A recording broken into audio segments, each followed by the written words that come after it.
የአውሮፓ የዝውውር ገበያ በእሳት እየነደደ ነው። ከቢሊዮን ዶላሮች በላይ የሚንቀሳቀስበት የክረምቱ የዝውውር መስኮት ያልተጠበቁ ድንጋጤዎችን ይዞ መጥቷል። የሪያል ማድሪድ እና የኮከቡ ቪኒሲየስ ጁኒየር የኮንትራቱ ዝግብ እግር ኳሱን እያናወጠው ነው። ይህንን ክፍተት ተጠቅሞ አርሰናል በታሪኩ ታይቶ የማይታወቅ የሪከርድ ሂሳብ ከፍሎ ዓለምን ለማስደንገጥ አጥፍቷል።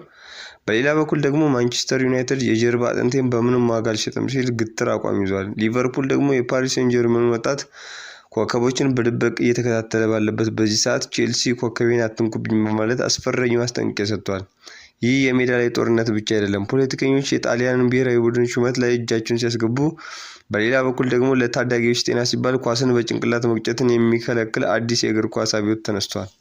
ከዚያም አልፎ በሳውዲ አረቢያ የቦክስ ሪንግ ላይ የተፈጠረው ርዕደ መሬት አለ። እነዚህን ግዙፍ ስፖርታዊ ክስተቶችና ከጀርባቸው ያሉ የተደበቁ ምስጢሮችን ዛሬ ይፋ ይወጣሉ። ይህ ቪቫ ስፖርት ነው። አብራችሁን ቆዩ። የሰሜን ለንደኑ ክለብ አርሰናል የሪያል ማድሪዱን ኮከብ ቪኒሲየስ ጁኒየርን ለማስፈረም እጅግ ከፍተኛ ፍላጎት አሳይቷል። በሪያል ማድሪድ እና በብራዚላዊ ኮከብ መካከል ያለው የኮንትራት ድርድር አለመግባባት ውስጥ መግባቱን ተከትሎ አርሰናል ይህንን ታሪካዊ ዝውውር እውን ለማድረግ ተነስቷል። ተጫዋቹ ሪያል ማድሪድን የመልቀቅ ፍላጎት ባይኖረውም አዲሱ አሰልጣኝ ጆዜ ሞሪኒዮ ቪኒሲየስ ጁኒየርን ጨምሮ ኪሊያን ምባፔ እና ጁድ ቤሊንግሃምን በአንድ ላይ ማቆየት እንደሚፈልጉ ቢገልጹም በደሞዝ ጉዳይ ግን ከክለቡ ጋር ትልቅ ልዩነት ተፈጥሯል። ቪኒሲየስ ጁኒየር የሚፈልገው የደሞዝ መጠንና ሪያል ማድሪድ ያቀረበለት እጅግ የተራራቀ መሆኑ ተዘግቧል። ሪያል ማድሪድ ደግሞ ይህንን የደሞዝ መጠን ከፍ የማድረግ ምንም አይነት እቅድ እንደሌለው ታውቋል። ይህንን ክፍተት የተመለከተው አርሰናል በክለቡ ታሪክ ታይቶ የማይታወቅና ሪከርድ የሆነ የደሞዝ መጠን ለተጫዋቹ አዘጋጅቷል።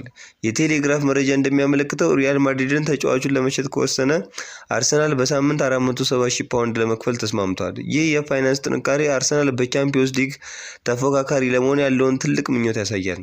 ሆኖም ሪያል ማድሪድ ተጫዋቹን ለመሸጥ እስከ 160 ሚሊዮን ዩሮ ሊጠይቅ እንደሚችል የስፔን የመረጃ ምንጮች አረጋግጠዋል።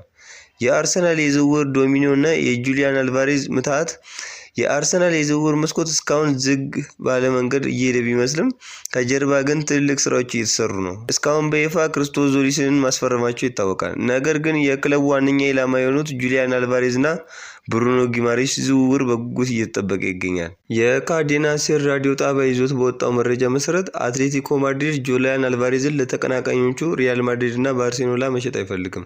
ተጫዋቹ የህልም ክለቡ ባርሴሎና ቢሆንም አትሌቲኮ ማድሪድ ግን ይህንን አይፈቅድም። ይህ ደግሞ ለአርሰናል ትልቅ ተስፋን ፈጥሯል። አትሌቲኮ ማድሪድ ተጫዋቹን ወደ አርሰናል የሚለቅ ከሆነ በምላሹ ቪክቶር ዮኬሬሽን እንደሚፈልግ አሳውቋል። ነገር ግን ሚካኤል አርቴታ ስዊድናዊውን አጥቂ ቪክቶር ዮኬሬሽን የመሸጥ ፍላጎት የለውም። ሚካኤል አርቴታ ጁሊያን አልቫሬዝን ለረጅም ጊዜ ሲያደንቀው እንደቆየ ተገልጿል። ጁሊያን አልቫሬዝን ከሚሸጡ አርሰናልን ይመርጣሉ። የአርሰናል እቅድ ደግሞ ለጁሊያን አልቫሬዝ ዝውውር የተለየና ትልቅ በጀት ተመድቧል።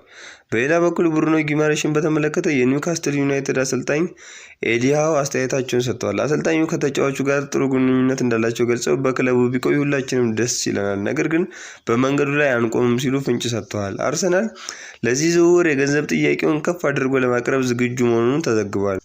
አርሰናል በቅድመ ውድድር ዝግጅቱ ኤምኮ ዶንስን ገጥሞ 3-0 በሆነ ውጤት ማሸነፍ ይታወሳል። በዚህ ጨዋታ አዲሱ ፈራሚ ክርስቶስ ዞሊስ ለሪስ ኔልሰን ግብ የሚሆን ኳስ አመቻችቶ አቀበለ። ታዳጊው ኢታን ንዋኔሪ እና ኦኔል ሌሎችን ግቦች አስቆጥረዋል። ከ20 ቀናት በኋላ ደግሞ አርሰናል እና ማንቸስተር ሲቲ የኮሚኒቲ ሺልድ የፍጻሜ ጨዋታቸውን ያደርጋሉ። ጨዋታው ነሐሴ 10 2018 ዓ.ም ይካሄዳል። ዘንድሮ ዌምብሌ ስቴዲየም ላይ ሌላ ዝግጅት ስላለበት ጨዋታው በዌልስ ካርዲፍ ስቴዲየም እንደሚካሄድና ዳኛው ሳም ባሮት እንደሚመሩት ይፋ ተደርጓል። ማንቸስተር ዩናይትድ በዝውውር ገበያው ላይ የራሱን ጦርነት እያካሄደ ይገኛል። የክለቡ ዋነኛ ኢላማ መሃል ሜዳውና የግራ መስመር ተከላካይ ቦታውን ማጠናከር ነው። ማንቸስተር ዩናይትድ የኒውካስትል ዩናይትዱን ሉዊስ ሆልን ለማስፈረም ጥረት እያደረገ ነው። ሉዊስ ሆል ከአሰልጣኝ ኤዲ ሃው ጋር ግጭት ውስጥ መግባቱ ተነግሯል። በመሆኑም ተጫዋቹ ክለቡን ለመልቀቅ ፍላጎት ካሳየ ማንቸስተር ዩናይትድ ዝውውሩን ለማጠናከር ዝግጁ ነው። በማንቸስተር ዩናይትድ ቤት ሊሳንድሮ ማርቲኔዝ እና ማቲያስ ዴሊክት የብቃት ጥያቄ ባይነሳባቸውም የጉዳት ታሪካቸው ግን ስጋት ፈጥሯል። በተለይ 4 ትልልቅ ውድድሮች ላይ ለሚሳተፍ ቡድን የተከላካይ መስመሩን ለማጠናከር አደጋሉ።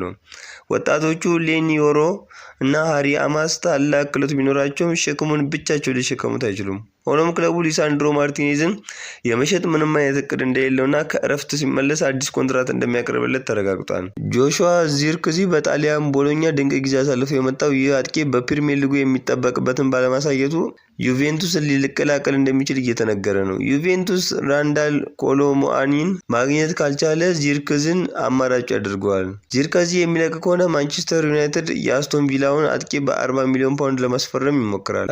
አሰልጣኝ ማይክል ካሪክ ተጫዋቹ በቡድኑ እንዲቆይ ይፈልጋሉ። ተጫዋቹም በቻምፒዮንስ ሊግ ተሳትፎ ምክንያት ከፍተኛ ደሞዝ ተከፋይ በመሆኑ ሌሎች ክለቦች ሊገዙት አልቻሉም። በተጨማሪ ማንቸስተር ዩናይትድ አማካይ ለማስፈረም ሁለት አማራጮችን ይዟል። አንደኛው የሮማው ኮከብ ማኑ ኮኔ ሲሆን ሮማ በፋይናንሻል ፌር ፕሌይ ምክንያት ተጫዋቹን እስከ 60 ሚሊዮን ዩሮ ሊሸጠው ይችላል። ሁለተኛው አማራጭ ደግሞ ከዚህ በፊት ለአርሰናል ይፈለግ የነበረውና በኖቲንግሃም ፎረስት የተጫወተው ብራዚላዊው ዳኒሎ ሳንቶስ ነው። አሁን ደግሞ ክለቦች የሚፈልጓቸውን ተጫዋቾችና ቦታቸውን የተገመተላቸውን ዋጋ እናያለን። አንደኛ ማንቸስተር ዩናይትድ አሊ ዋትኪንስን በአጥቂ ቦታ የሚመድበው ሲሆን የተገመተለት ዋጋም 40 ሚሊዮን ፓውንድ ነው። ድጋሚ ማንቸስተር ዩናይትድ ማኑኬንን ተፈላጊ ጨዋታው ሲሆን በቦታው ደግሞ አማካኝ ቦታ ነው። 60 ሚሊዮን ዩሮ አካባቢ የተገመተለት ዋጋ ነው። ራሱ ማንቸስተር ዩናይትድ ደግሞ ተፈላጊ ተጫዋች ብሎ የያዘው ዳኒሎ ሳንቶስ ነው። ሶስተኛው ተጫዋች በአማካኝ ቦታ የያዘው ነው እና የተገመተለት ዋጋ ደግሞ ዝቅተኛ ክፍያ ነው። የመርሲሳይዱ ክለብ ሊቨርፑል በፈረንሳዩ ክለብ ፓሪስ ሴን ጀርሜን ላይ አይኑን ጥሏል። የክንፍ መስመሩን ለማጠናከር ብራድሊ ባርኮላን ቀዳሚ ኢላማው አድርጓል። ተጫዋቹ ከፒኤስጂ ጋር ኮንትራት እንደሚያራዝም የተረጋገጠ ሲሆን የመጀመሪያ ምርጫው ሊቨርፑል መሆኑን አሳውቋል። ሆኖም ፒኤስጂ ለተጫዋቹ 170 ሚሊዮን ዩሮ በመጠየቁ ዝውውሩ ፈታኝ ሆኗል። ሊቨርፑል እና ተጫዋቹ ይህንን ዋጋ ለማስቀነስ ጥረት እያደረጉ ነው። ከዚህ በተጨማሪ ሊቨርፑል የፒኤስጂውን ሌላ ተጫዋች ኢብራሂም ምባፔን በ50 ሚሊዮን ዩሮ ለማስፈረም ፍላጎት አለው። የቼልሲውን ፔድሮ ኔቶንም እንዲሁ ይፈልጋሉ። ነገር ግን ቼልሲ ተጫዋቹን በርካሽ ዋጋ እንደማይሸጠው አውቋል። ጣሊያናዊው አጥቂ ፌዴሪኮ ኪዬዛ በአዲሱ አሰልጣኝ አንዶኒ ኢራኦላ ስር እጅግ ደስተኛ መሆኑን ተናግሯል። በሊቨርፑል ደስተኛ ነኝ። ይህ አዲስ ጅማሮ ነው። በአዲሱ አሰልጣኝ ስርም ያለኝን በሙሉ እሰጣለሁ። ብቸኛ ሀሳቢ ሊቨርፑል ውስጥ መቆየት ነው ሲል ፌዴሪኮ ኪዮዛ ገልጿል። ሊቨርፑል በቅድመ ውድድር ዝግጅቱ ሰንደርላንድን 4-2 ባሸነፈበት ጨዋታ ኪዬዛ አንዱን ግብ አስቆጥሯል። ዶሚኒክ ሶቦዝላይ፣ ሞሪሰን እና ኮማስ ሌሎቹን ግቦች ሲያስቆጥሩ የሰንደርላንድን ግቦች ደግሞ ጆን ቤሊንግሃም እና ሌሎቹ አስቆጥረዋል። ይሁን እንጂ አሰልጣኝ አንዶኒ ኢራኦላ የጆ ጎሜዝ መጎዳት ለቡድኑ እጅግ መጥፎ ዜና መሆኑን አረጋግጧል። በሌላ ዜና የሞሐመድ ሳላህ ሊቨርፑል ቆይታ እያበቃ ይመስላል። ተጫዋቹ 12 ወራት ኮንትራት ብቻ የቀረው ሲሆን የቱርኩ ቤሺክታሽ አሰልጣኝ ቪንቼንዞ ኢታሊያኖ ተጫዋቹን በነፃ ዝውውር ለማስፈረም ፍላጎት እንዳላቸው ተዘግቧል። ወደ ስፔን ስናመራ ሪያል ማድሪድ የዝውውር ገበያውን እያመሰቃቀለው ይገኛል። ሎስ ብላንኮቹ የአርቢ ላይፕዚጉን አይቮሪ ኮስታዊ የክንፍ ተጫዋች ዣን ዲዮማንዴን ከ100 ሚሊዮን ዩሮ በላይ በሆነ ሂሳብ ለማስፈረም ተስማምተዋል።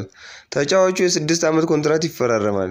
ይህ ዝውውር ፒኤስጂን እጅግ አስቆጥቷል። ፒኤስጂ ከተጫዋቹ ጋር ተስማምቶ የነበረ ቢሆንም ሪያል ማድሪድ በመጨረሻው ሰዓት ገብቶ ዝውውሩን ነጥቋቸዋል። አሰልጣኝ ጆዜ ሞሪኒዮ ተጫዋቹን በስልክ አግኝተውት የሶስትዮሽ ጥምረት ከቪኒሺየስ እና ምባፔ ጋር እንደሚፈጥር በማሳመን ውሳኔውን እንዲቀይር አድርገውታል። በዚህ ብስጭት የተነሳ ፒኤስጂ ሪያል ማድሪድን የሞከረውን የሮድሪ ዝውውር ለማደናቀፍ እየሰራ ነው። ሮድሪ ወደ ማድሪድ ለመመለስ ቢፈልግም ፒኤስጂ ዋጋውን ለማስወደድ ጣልቃ እየገባ ነው። አሰልጣኝ ጆዜ ሞሪኒዮ ራውል አሴንሲዮን በቡድኑ ውስጥ እንደማይፈልጉት ነግረውታል። በሱ ቦታ የኢንተር ሚላኑን አሌሳንድሮ ባስቶኒን ለማስፈረም እቅድ ይዟል። ወጣቱ ፍራንኮ የጨዋታ ጊዜ ለማግኘት በውሰት ሊሰጥ ነው።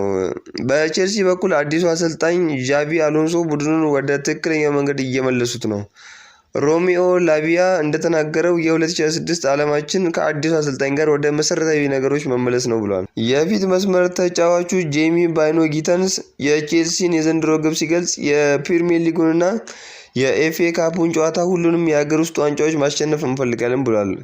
ዋይኑ ሩኒም ቼልሲ በአውሮፓ ውድድሮች ያለመሳተፉ ለሊጉ ፍክክር ትልቅ ጥቅም እንደሚሰጠው ተናግሯል። ቼልሲ በቅድመ ውድድር ዝግጅት ውስጥ አውስትራሊያንና እስያን ሲያመራ ታዳጊዎቹ አማኑኤልና ጆቫን ኬንዳን ይዞ ይጓዛል። ቆሞ ለትሬቮ ቻሎባ ያቀረበውን የ25 ሚሊዮን ዩሮ ጥያቄ ቼልሲ ውድቅ ያደረገ ሲሆን ቢያንስ 30 ሚሊዮን ዩሮ ይፈልጋል።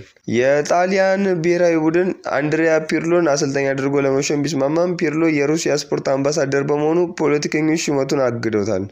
የፌዴሬሽኑ ስፖርቲንግ ዳይሬክተር ፓብሎ ማልዲኒ ሹመቱ ካልጸደቀ ስራቸውን እንደሚለቁ ዝተዋል። የጣሊያኑ ክለብ ኮሞ የታዳጊዎችን የጭንቅላት ጤና ለመጠበቅ ሲል በአካዳሚ ውስጥ ኳስን በጭንቅላት መምታት አግዷል።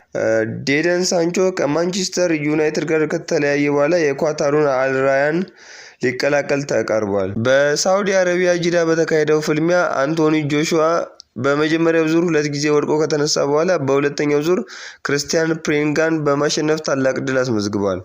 ውድ የቪቫ ስፖርት ቻናል ቤተሰቦች የዛሬው የእግር ኳስ የዝውውር ገበያ መረጃዎች፣ የኮከቦች ዕጣ ፈንታ እና የክለቦች እጅግ አጓጊ ዜናዎች በዚህ መልኩ አጠናቅረንላችኋል። አርሰናል ሪከርድ ሰባሪውን ገንዘብ አውጥቶ ቪኒሺየስ ጁኒየርን ወደ ለንደን ያመጣው ይሆን?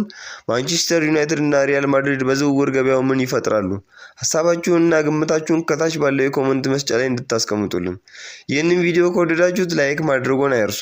አዲስ ከሆኑ ደግሞ ለተመሳሳይ ወቅታዊና ጥልቅ የስፖርት ትንታኔዎች ሰብስክራይብ በማድረግ የቤተሰባችን አባል ይሁኑ። የደውል ምልክቷን በመጫን ቤተሰብ ይሁኑ። ሰላም።